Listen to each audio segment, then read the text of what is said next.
Ramanaa jirtu.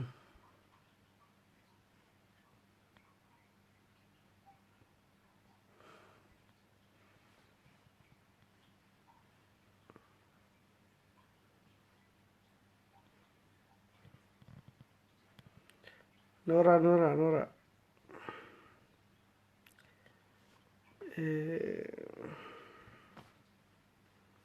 Anaa dhufu jennee jira. Baga nagaan seentanii warri seentan sheerii gochuuf yaalii godhaadha. Waan xinnoo ishii waanuma gabaabduu dubbadhuu barbaada maaliif ani gara dubbii kiyyaatti bara fayyaadha jirra fayyaa maalii qabnaa miti sheerii godhaa please sheerii godhaa waan tokko irratti amma beektanii ammoo dandeettii keenya fi waanuma nutti dhaga'amu tokko walii ibsuun baay'ee barbaachisaadha waan ta'eef wanti inni irratti dubbachuu barbaadu maal inni yeroo baay'ee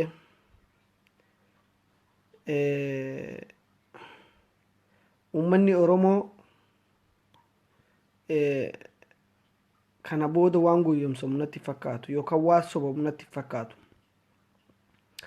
Yeroo laalu sooshaal miidiyaa kana keessatti namoonni hedduun aarii kanaan gadi bahee gootummaan beektee namni Oromoo hundinuu kan callise kan dubbatee illee beekne amma gabbahee dubbatee waan quuqama qabu ibsa isaa yookaan immoo mootummaa kana diddaa isaa argisiisaa jira baay'ee itti gammanna.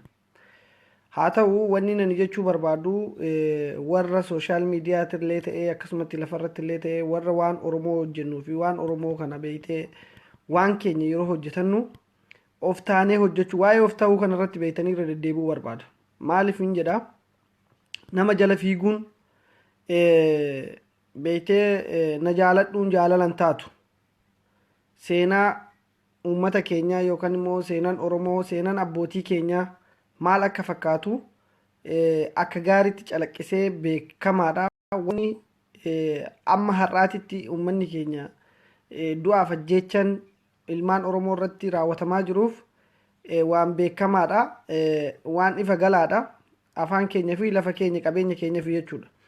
Har'a immoo qabsootti jirra qabsoo ilmaan Oromoo itti jiran kanatti namni beektee baay'een itti hamuummachaa jira.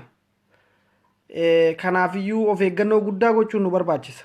Of eeggannoo guddaa gochuun nu barbaachisa. Of eeggannoo guddaa yeroo jedhu waan kana of harkatti qabannee dhiiga ijoollee keenya, dhiiga haawwan keenya, dhiiga abbaa keenya ka dhangala'e kana Oromoon kana booda akka harkaan baane of eeggannoo guddaa ani beektee sanii yaadda. Of eeggannoo guddaa maaliif yoo jettan mootummaan kun hin jiru. Mootummaan kun akka amma jiru kanatti waan ji'a gara fuulduraatti waan deemu natti fakkaatu. Ji'a sadiyyuu waan ga'u natti fakkaatu. Tokkoffaa mootummaan warri uummanni kun citanii jiran. Uummanni kun biyya keessaa humna waraanaa waliigalatti gara Tigraayitti baasanii jiran. Humna xiyyaaraallee akkasumatti baasanii Tigraayitti galchanii jiran. Meeshaa barbaachisaa ta'ee fi waan gara fuulduraatti biyyattii sanii keessatti hin fayyadama wanni jedhamu tokkollee waan jiruu miti. Kana jechuun maal jechuudha? Isaan beektee hiree ofii murteeffannaa yoo taate yoo ho'ite fal'aanan yoo didde immoo yoo qabbanaa immoo harkaanii waan jedhan sanitti nutti jiran. Kanaaf jecha ilmaan Oromoo of eeggannoo guddaa wanni nuti gochuu qabnu uummanni kun har'a waan hedduu Oromoo jidduutti facaasuu danda'anii ganaa deemanii beektee saba biraa fixanii akka fakkeenyaaf amma saba Geedoo kibba keessatti wanni amma deemamaa jiru kun maalinni deemanii nama fixanii Oromootti sin fixee achiis immoo dhaqanii uummata keenya fixanii warra santu sin fixe jedhanii waan hedduu facaasuu fi hojjechuudhaaf beektanii walii gadi fiigaa jiran. Kanarratti Oromoon xiyyeeffannaa guddaa isa barbaachisa. Wanni biraa maalinni kabraa immoo amantiidhanillee gama lameenii nama bitee nama akka malee maallaqa malee gad dhangalaasee akka rakkinni uumamee kana jidduutti namni keenya afaan wal deebi'uu saba biraa wajjin illee walitti buunu kanallee gochaa jiran. Kanaallee akka gaariitti jala buunee beekuu uummata keenya yeroo yerootti abdeetii gochuun baay'ee barbaachisaadha. Ammas wanti biraa naannoo tokko keessatti beektee gosaan namoota walitti buusuu yookaan immoo gosa tokko keessaa nama bitee gosa san keessas nama biteeti akka namoonni sun beektee warra abaluu kanatti mi'a keenya yookaan qabeenya keenya gube waan jedhamu san yaada akkasiillee akka wayyaaneen hojjechaa jirtu akka namoota bitaa jirtu kanallee beekuun uummanni keenya barbaachisaadha. Kana hundumarra tarkaanfachuu danda'uu qaba. Gama lameenuu namoonni bitamanii waan kanarratti hojjetan namoota san qabanii gurra isaanii gara uummataatti dhiyeessuun barbaachisaadha. Bitamtoonni yeroo ammaa kana keessatti baay'ee bitamaa jiran. Maallaqa hedduu dhangalaasaa jiran. Kana uummanni keenya gadi fageessee wanni inni beekuu qabu kana. Wanti biraa waan Oromoo biyya alaa kana keessatti yeroo ammaa kana keessatti maaltu nu barbaachisa? Maal ta'uu qabna? Maali falli keenya jennee fala dhaachuu fala yeroo jennu biyya keessaa qabsootu jira asii yoo maal gochuu qabna maal gochuu dandeenya yookaan immoo maal gochaa jirra waan jedhu san irratti akka Oromootitti walitti qabamuun yaada namoota adda addaa yookaan immoo hawaasni Oromoo walitti baquu danda'u kuni baay'ee barbaachisaadha. Baay'ee wanni irra deddeebi'amee dubbadhuu fi namni keenya yeroo hedduu waan kana irratti beektee gadi fageessee hin laalu. Gadi fageessee wannoon jedhu yoo nuti humna guddaa taanee humni keenya kun uummanni Oromoo qabsoon Oromoo beektee wayyaaneen hin jirtu wayyaaneen kuftee jirti yoo nuti immoo beektee asii humna keenya jabeeffannee eenyummaa keenya dhiiga dhangala'e kana akka lafatti hin banne akka bara 1991 yookaan 90 san akka hin taane kanarratti Oromoon baay'ee of eeggannoo guddaa gochuu barbaada. Wanni lammaffaa uummanni Oromoo kan bakka biyya alaa jirtan kun baafnee maallaqa waraana bilisummaa Oromoo hidhachiisuu danda'uu qabna. Jaalannes jibbines waraanni bilisummaa Oromoo hidhatee waraana jabaa biyya keessatti akkuma amma jiru kanatti biyya keessatti waraana guddaa waraana hagana hin jedhamne waraana beektee uummataa ta'e kana qabaachuun baay'ee barbaachisaadha. Otoo hin jaalatin dirqiidhaan maallaqa baasuun nurra jira. Kana yoo hin godhin takkaa qabsoon teenya beektanii hojii nuti dhiibnee ijoolleen harka qullaa dhiibdee mootummaa kana kuffistee warra qawwee qabu warra biraatti aangoo kana kennuudhaaf deemnaa jechuudha.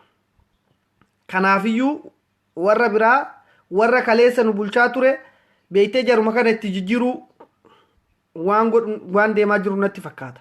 Kanaafiyyuu otoo hin jaalatiin dirqiidhaan qawwee bituun keenya dirqamaan jedha. Qawwee binnee waraana beektee amma funyaanitti hidhattee waliigala Oromiyaa daangan Oromiyaa dhiigan sararamtee dhiigni ilmaan Oromoo hundinuu kan kabajaa argatuu fi boo'ichi aayyoo fi aabbollee kan beektee fuula ifaa yookaan immoo fuula aduu ta'uu irratti san irratti xiyyeeffachuun baay'ee barbaachisaadha. Wanni isinitti dhaammadhu wanni amaanaa isinitti kennatu ammallee waraanaaf maallaqni haa bu'u irra deebinee asuma keessa addi bilisummaa Oromoollee as bahee uummata kana mariisisuu akka inni qabu yookaan immoo akka irra deemee hawaasa walitti qabee sagalee uummataa sagalee yaada uummata kanaa akka dhagahuun baay'ee barbaachisaadha. Gaaffii uummanni dhiyeessu irraa simachuun baay'ee barbaachisaadha. Uummannis immoo harka isaati gadi baasee waan kana kafalee qabsoo tana xumura itti goonee biyya keenya keessatti waan uummanni keenya jedhe irratti waliin uummata keenya wajjin akka uummanni keenya fedhetti uummata keenya wajjin jiraachuuf of qopheessuu danda'uu qabna jechuudha. Kanaafiyyuu bifa kamiinuu Oromoon waraana hangana hin jedhamne waraana guddaa qabaachuu qabdi.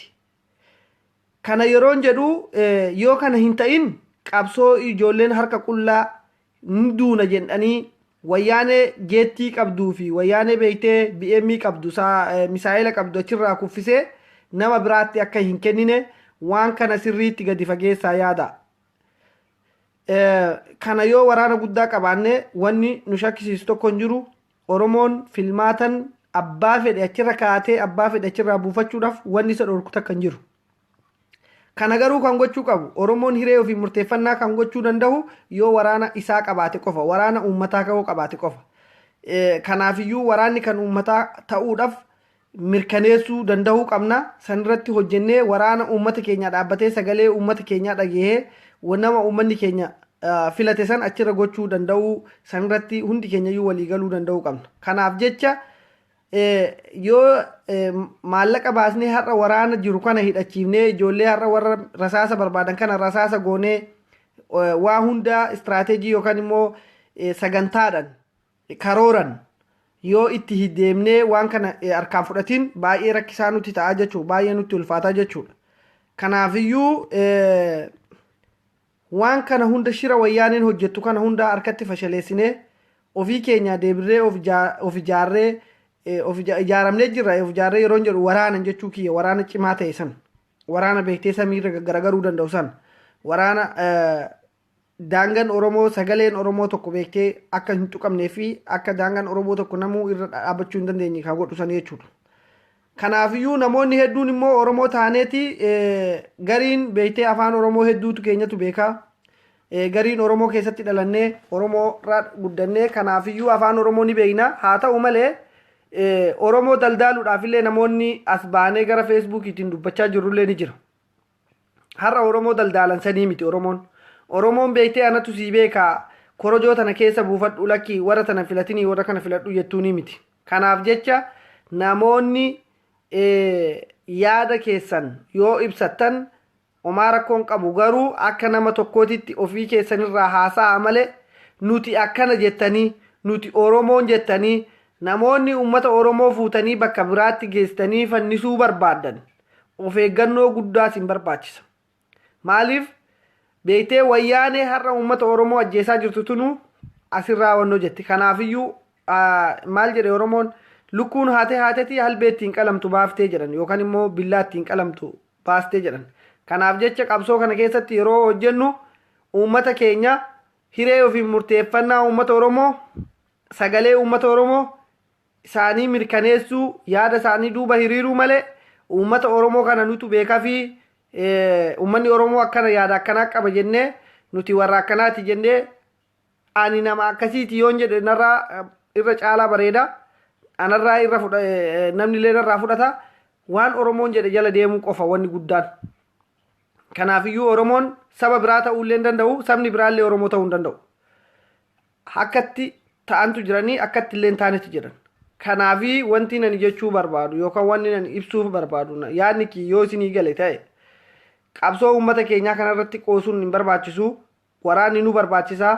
Walgayii yoo waamame namni tokko Oromoo kan jedhame kan quuqama qabu kan beektee wayyaanee wajjin hin hojjennarraan kan hafe kan wayyaanee keessaallee deebi'ee harka kennate dhufee Oromoodhaaf hojii hojjechuu danda'uu qaba. Maallaqa gadi baasee uummata Oromoo gargaaruu danda'uu qaba. Kana yeroon jedhu maaliifi wanni kun wanni Oromoon qabsoo uummataati. Qabsoo sabaati. Kanaafiyyuu dantaa uummata Oromoo eegurratti ijaaramuu danda'uu qabna. Namni nu ijaaruu qofa otoo hin taane ofii keenya of ijaaruu danda'uu qabna. Ofii keenya beekuu danda'uu qabna. Dantaan uummata Oromoo har'a ani bakka fedhe dhaqee nuti uummata Oromoon akkana yoo jedhee dubbadde dantaa uummata Oromoo cabsee jiraa jechuudha. Maaliif namni Oromoo bakka buufate tokko anallee nama ofii kiyyaa bakka bu'ee uummata keessaa tokko ta'ee dubbatachuuf ni danda'a. Garuu Oromoo beektee bakka biraatti hirkisuu fi bakka biraatti beektee fannisuudhaaf baay'ee tattaaffiin godhinaadha. Facebook irratti waraabdan qabsoon Facebook qofa miti bakka baay'ee jira. Kanaafiyyuu of eeggannoo guddaan nu barbaachisa. Namoonni afaan mi'eeffatee yoo afaan Oromoo afaan Amaaraa yoo dubbate namni nu baay'ata. Yoo afaan Amaaraa dubbanne beektee paablikii taanee haasa'uu feena. Yookaan immoo bareedina keenya yookaan immoo beektee qabeenya keenya kanaafi miti. Ani akka nama tokkootti quuqama Oromummaa kiyyaa dhiiga lammii kiyyaa dhiiga obboleeyyan kiyyaa dhiiga haadha kiyyaa dhiiga abbaa kiyyaa falmachuu malee ani bareedinaa kiyyaa fi yookaan immoo qabeenyi kiyyaa agarsiifachuuf wanni asirra dhaabbadhee waa'ee Oromoo yookaan immoo waa'ee uummataa dubbadhu tokkollee hin jiru. Kanallee as keessa galuun qabu. Yoon arrabsitanillee galatoomaa jechaa yoon jabaadhu naan jettanillee walumaan haa jabaannu jechaa qabsoo keenya gara fuulduraatti oofuu danda'uu qabna. Maaliif nama si jaalatutu si lola, nama si jaalatutu si arrabsa, nama si jaalatutu si jaja. Kana yeroon jedhu qabsoo kana keessatti namni waa hojjetu waan hedduu balleessa, waan hedduu immoo tolchaa jechuudha. Kanaafuu otoo waa tokko hin toliin, otoo waa tokko hin badin wanni galma ga'u tokko hin jiru. Kana yeroon siniin jedhu uummanni keenya warri afaan Oromoo taatanii namoonni afaan Amaaraa haasoftan yoo afaan Amaaraatiin haasoftan illee akka nama tokkotti ibsachuu danda'uu qabna. Afaan feenillee yoo dubbanne akka uummata Oromootitti uummanni Oromoo waan biyya keessaa dubbatu san qofa dubbachuu qabna jechuudha. So kanaafiyyuu siyaasa keenya beekuu danda'uu qabna, daangaa keenya beekuu danda'uu qabna. Bakka Oromoon bakka bara darbee yookaan immoo bara dargii yookaan bara Haile Sillaasee san keessa waan hin jirreef kana beekuun nurra jira. Walgahii yeroo waamamu ODF kaawaa'oodha jijjiirama maaloo jedhanii hafuun tokko hin barbaachisu. Bakka hundatti argamuu dirqama kiyya. Kaawaa'oon boru yoo waame naannoo kanatti ani fiigee dhaqee argama.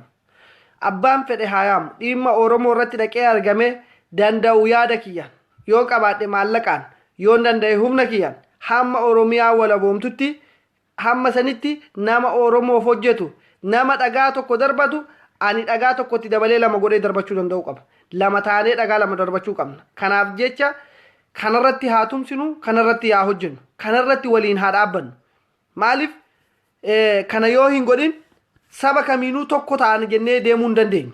Har'a saba kamiinuu wajjiniin qabsoofna wal bira dhaabbanna nuti tokko jechuun dura jennee saba biraatti himuun dura nuti akka Oromootitti beektee walitti fiignee biyya alaa kanarraa birrii miliyoonan birrii beektee gadi dhangalaafnee waraana keenya hidhachiifnee uummata keenya gammachiifnee san booda saboota biraa wajjiniin akkana taana jennee wal mari'annee akkasittiin deemuu danda'uu qabna jechuudha. Kanaafiyyuu warri walgahii naannoo waliigala biyya addunyaa Oromoon biyya addunyaa kana keessa jirtu walgahii Oromoo yaamee jennaan tokko irraa nafina. Tokko keessan ijoollee keessan qabatanii gabrummaa har'a jirtu kana dhaqxanii irraa qooda fudhachuun dirqama isinitti ta'a jechuudha. Kana yeroon jedhu qabsoo waliif jabeessina malee qabsoo keenya waliif hin laaffisu. Diina keenya irratti dhagaa darbanna jechuudha. Yaada nuti karaa tokko irratti galaa jirra, karaa tokkotti deemaa jirra, mana tokkotti galaa jirra. Kanaafiyyuu furdaanii fi gabaaban, furdaanii fi qallaan wal bira taa'uu danda'uu qaba. Yoo furdaan qofti taa'e qallaan du'uun qabu jechuudha sinii galee. Kanaafiyyuu yoo qallaan taa'e qallaa san cinaallee furdaan taa'uu qaba. Kanaafiyyuu wanni nu sirreessu uummata keenya warri tokko nu taasisu uummata keenya wajjiniin waan uummanni keenya jedhe bira dhaabbachuudha. Waraanni ijaarrannu immoo waraana uummata Oromooti. Waraana beektee Oromiyaaf dhaabbatu. Kanarratti yoo hundi keenya gadi baafnee hamma dandeenyu qarshii 10 qarshii 100 kuma miliyoona kan qabnu gadi baafnee nama biyya qabutu qabeenya qaba, nama biyya qabutu amantii qaba, nama biyya qabutu aadaa qaba. Kanaafiyyuu uummanni keenya har'a otoo mootummaa isaaf dhaabbatu qabaate, otoo mootummaa isa bakka bu'ee jiru jiraate, uummata beektee ayyaana isaa kabajachuu deeme, uummata beektee aadaa isaa kabajachuu deeme, rasaasa itti dhukaasanii nama 1,000 akkanatti hin fixanii jechuudha. Kanaafiyyuu warri maallaqa qabdan kana beekaa. Qabeenyi isin qabdan kunis sa'aa xiqqoo keessatti barbadaa'uu akka danda'u. Kuni nama biyya qabutu waa hunda qaba. Namni biyya qabu waan inni dhaben jiru. Wanni inni dhaben jiru. Kanaafuu labsii mootummaa wayyaaniin har'a baasaa jirtu kun labsii muddamaati. Beektanii nama du'aa deemu nama yeroo du'u moota sakraan irra jiru jechuudha. Kana qabaa san gadhiisaa kana qabaa san gadhiisa. Kanaafiyyuu yaada kana qabdii yaada kanatti itti dhufe amma du'a ishiitti dhiyaate waan qabduu fi waan gadhiistu wallaala jirti. Abbaa duulallee achi kaa'uudhaaf yeroo ji'a 2 moo ji'a 3 dura dubbadheetan jira. Abbaa duulaa gama akka isaan muuduudhaa deeman kana hundi keessan hin argitan teessanii. Kanaaf